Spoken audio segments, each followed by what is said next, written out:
I always give away too much. It's like I've got no sense of touch. I'm always pouring out my heart, no little by little here.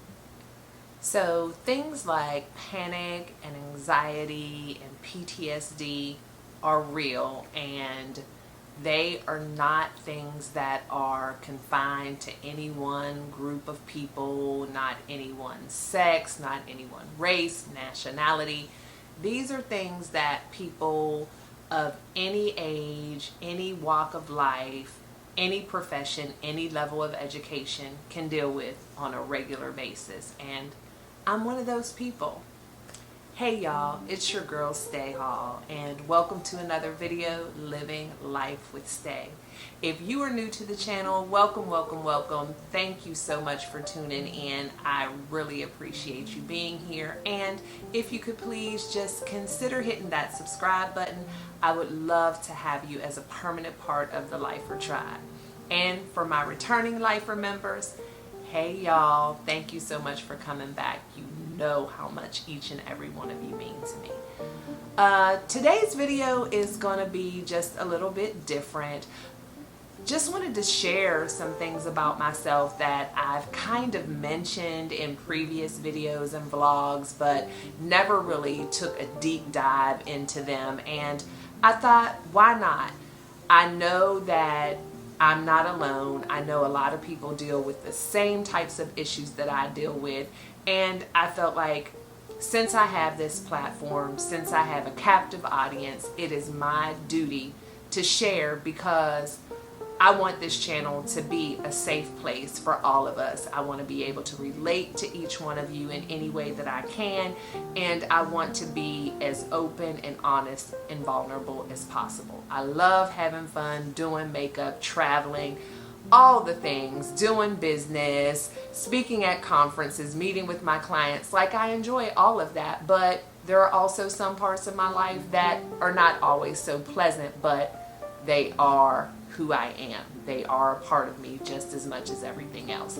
And so today I wanted to talk to you guys about panic, anxiety, and PTSD. So if any of those things trigger any of you, then you may have to catch us on the next video, because I definitely don't want to be a part of causing any panic and anxiety. But if you would like to hear more and learn more about me, and hopefully me sharing my story will help some of you, then let's get into it. So I have been dealing with panic and anxiety since I can remember. Now, of course, I didn't always know what it was, and everyone around me didn't necessarily know what it was, but there was something.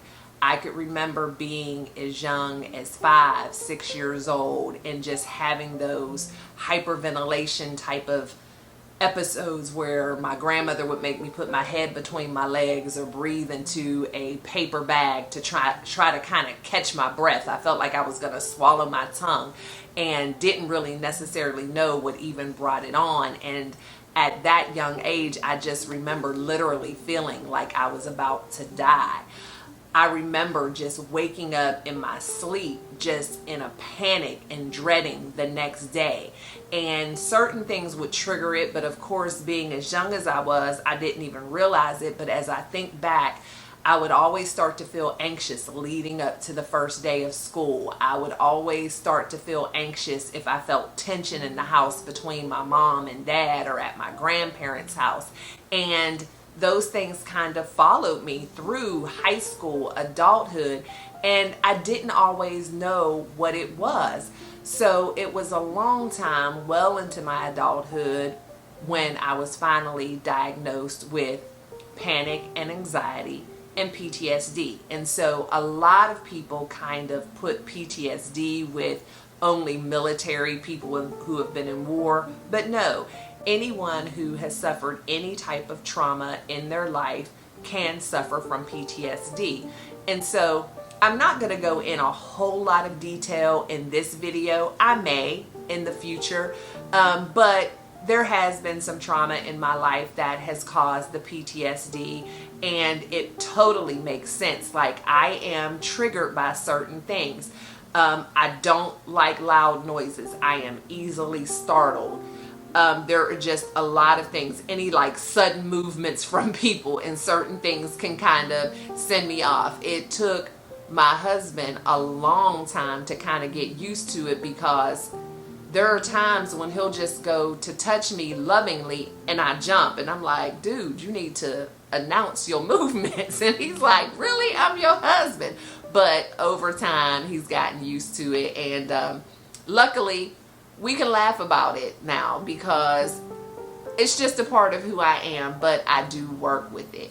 And so I wanted to make this video because I know that I'm not the only one who deals with these things, and I also know that I'm not the only one who has chosen to deal with these things without using medication. Now, absolutely no issue, no judgment whatsoever with anyone who does choose medication.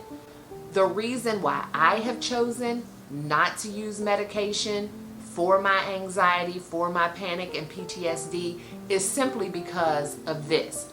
Medication in and of itself gives me panic and anxiety. And unfortunately, I do have high blood pressure, and I'm having to take medication for my high blood pressure because I fought it for years. It's hereditary. I've had it since I was 28. It's been getting, unfortunately, progressively worse, to the point where I was starting to get very severe headaches and other symptoms that medication was the only way. And so I am really, really anxious about medication, again, because of some things that I've experienced with people in my family who have literally died due to being over medicated, medication wearing down people's kidneys and livers and organs shutting down and things like that.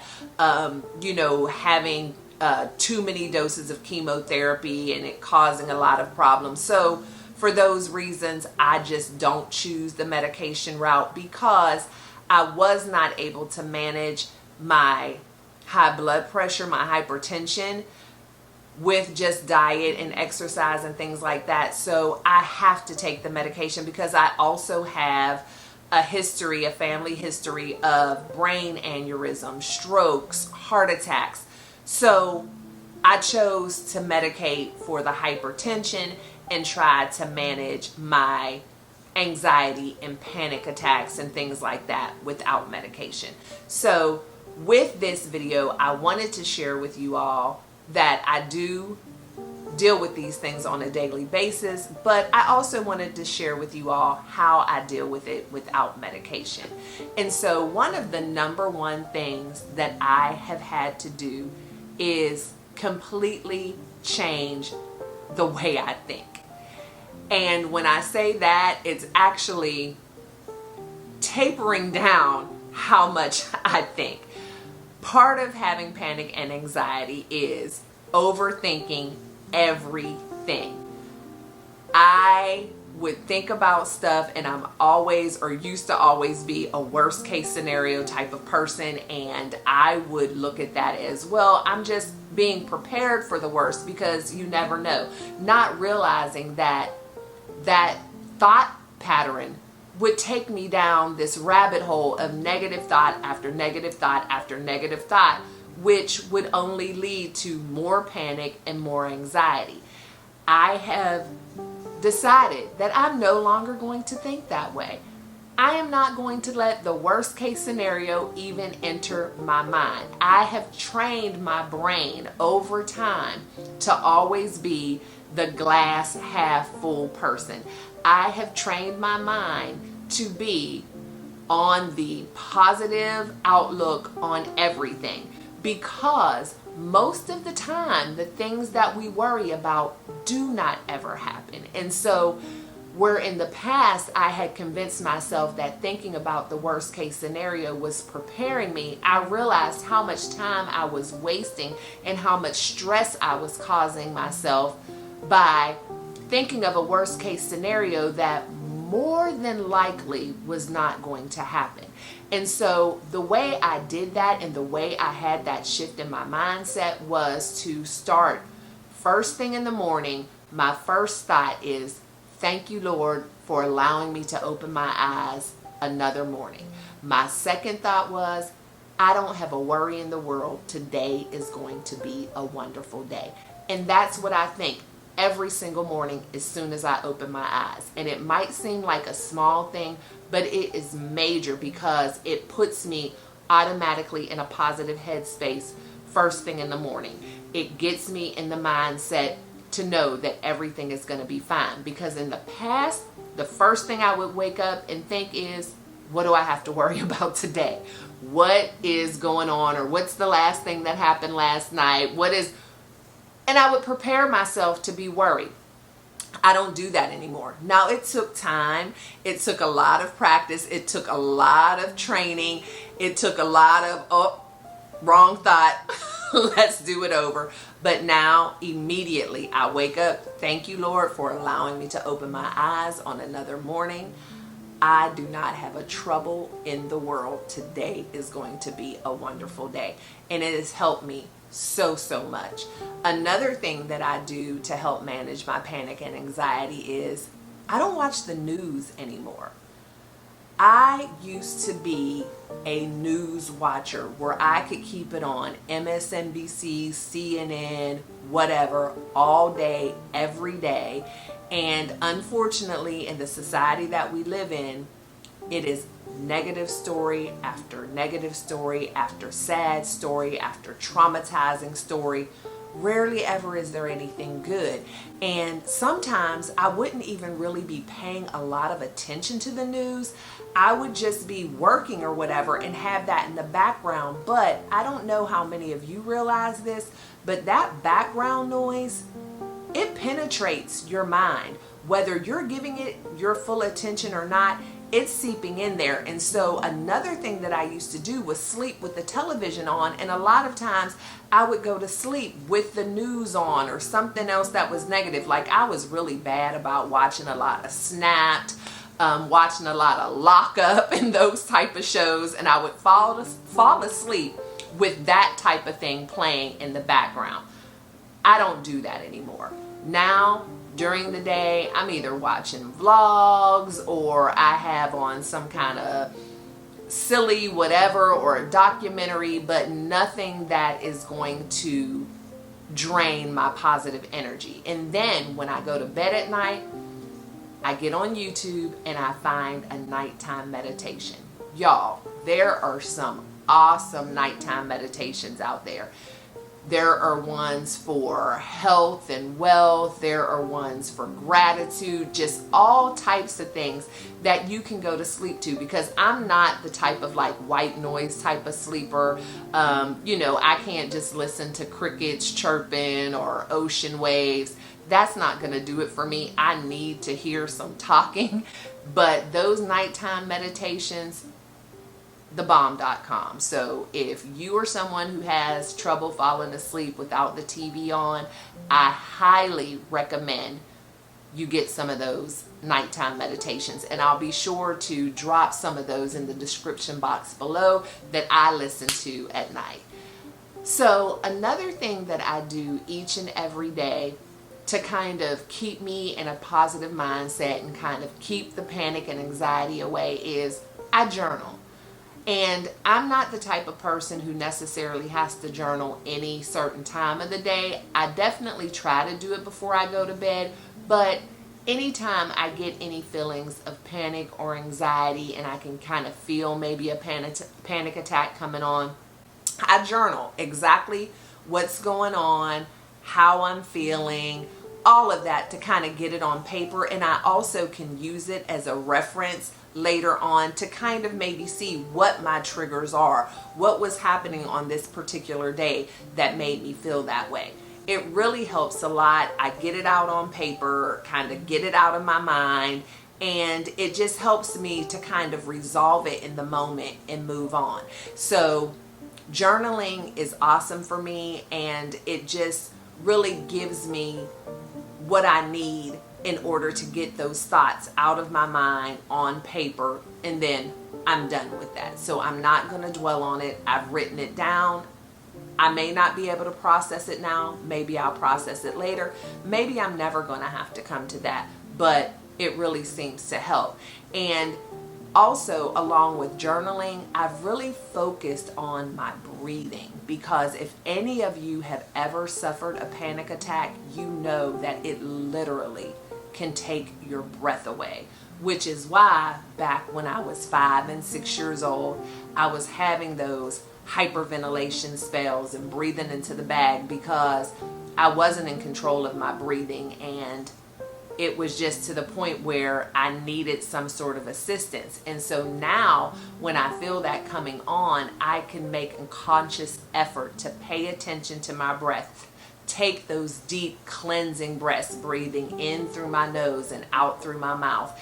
And it works wonders for me. And I will do it anywhere in front of anybody if I feel the need to, because what it does is it takes my focus off of whatever it is that gets me all riled up and puts my focus onto my breathing, because now I'm paying attention to my breathing. I'm counting through my breaths. I'm being intentional about getting that air in and calming myself down. So that's something else that I've really had to work on, and YouTube was a great help with that as well. There are some great breath exercises and those type of informational videos on YouTube as well. Along with all of those things, I also pay more attention to my diet and exercise. There are a lot of things in food that just are not necessarily good for you when it comes to the processed foods and fried foods. So I try to eat as clean and healthy as I can.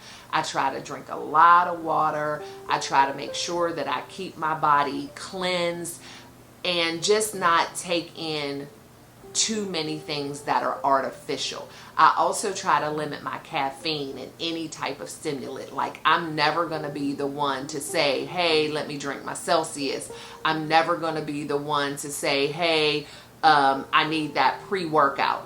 Those types of things, if you suffer with any type of panic and anxiety, are absolutely the worst. And for me, especially because I'm also dealing with hypertension, so I try to stay away from that. When I drink my coffee or whatever, I'm usually going to be drinking decaf. I'm never going to drink more than 1 cup in a day.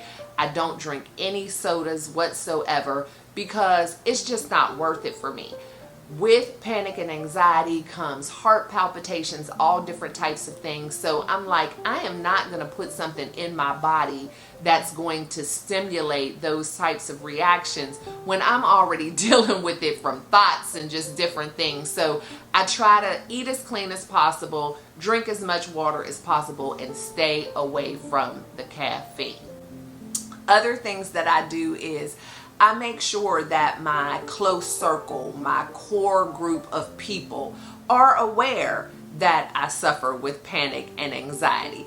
It helps to have a tribe. It helps to have people who understand. It helps to have people to talk to. And it is amazing once you feel comfortable enough to be that vulnerable. It's amazing, you'll find out that a lot of people deal with the same thing or something similar. And it just makes me feel a little comfortable, a little safer to know that the people who are the closest to me and around me the most know what I deal with.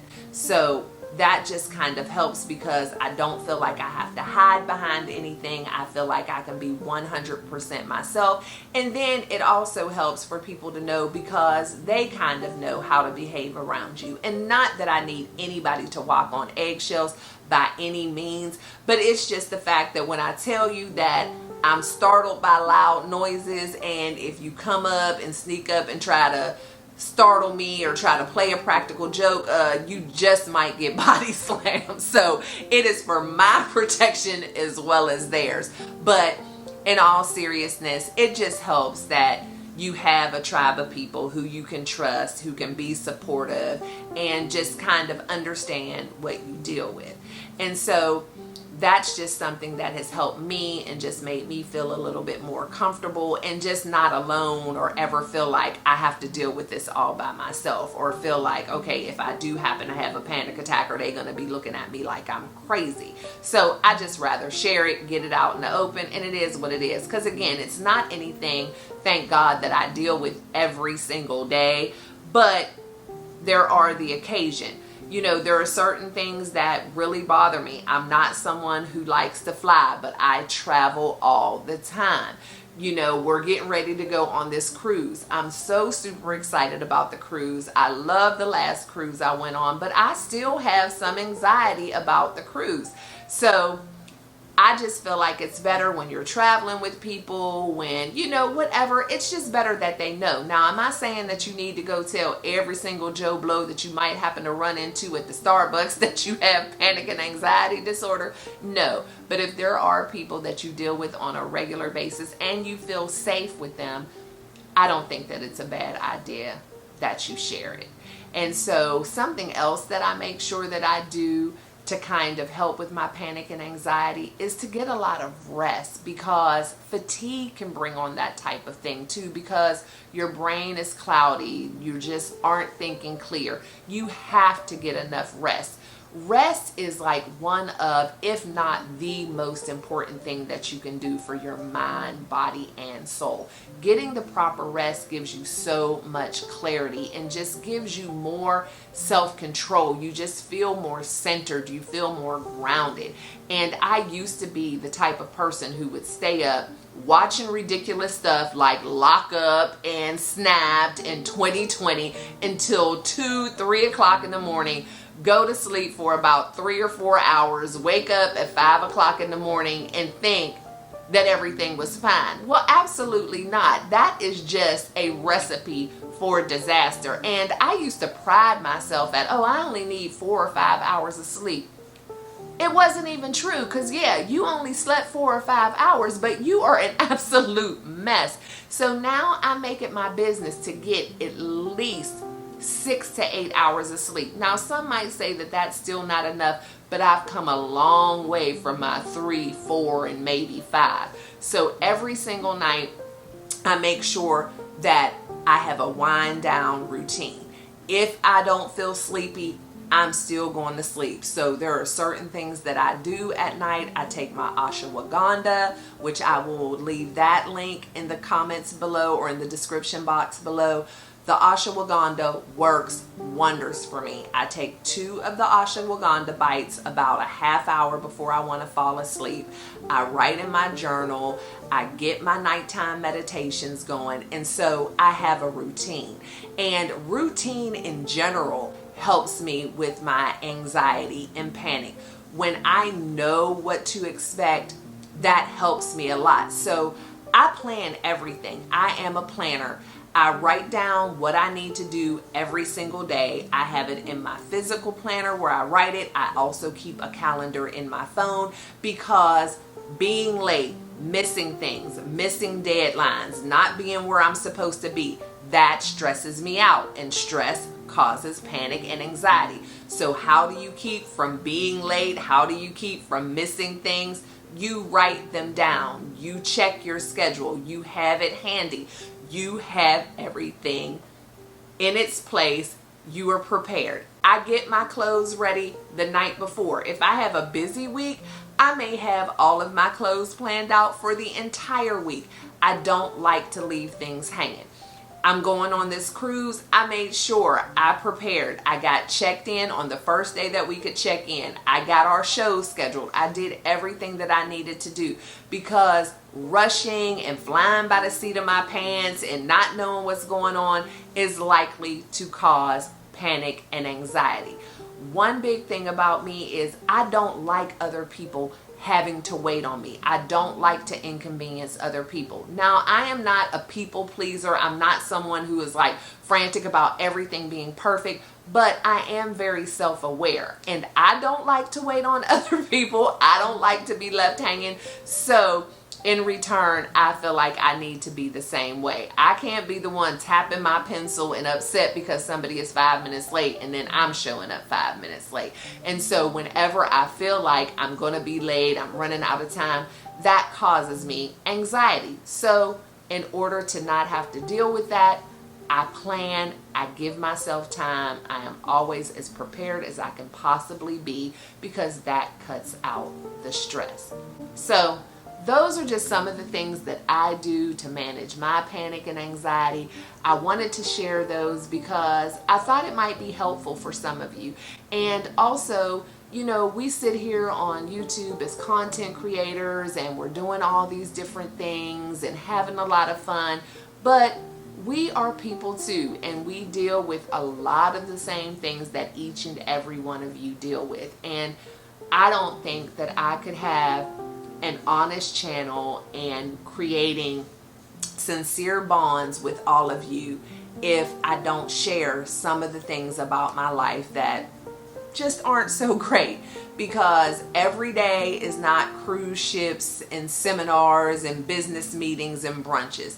Some days are, I just need to do what I need to do to get through this day without a meltdown. And so hopefully me sharing that with you all was able to give you a little bit of insight about who I am, and also able to maybe, for some of you that are dealing with the same thing, make you feel a little bit better and know that you're not alone.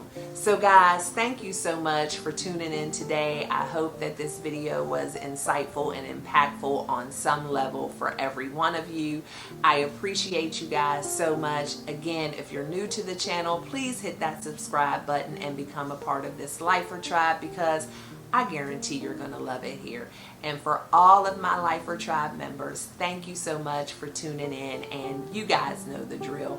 I love you all to bits and pieces, and be sure to love one another and always be kind, but never stop living your life. LYFE. Love yourself first explicitly. And I'll see y'all in the next one. Bye. I always give away too much. It's like I've got no sense of touch. I'm always pouring out my heart, no, little by little here.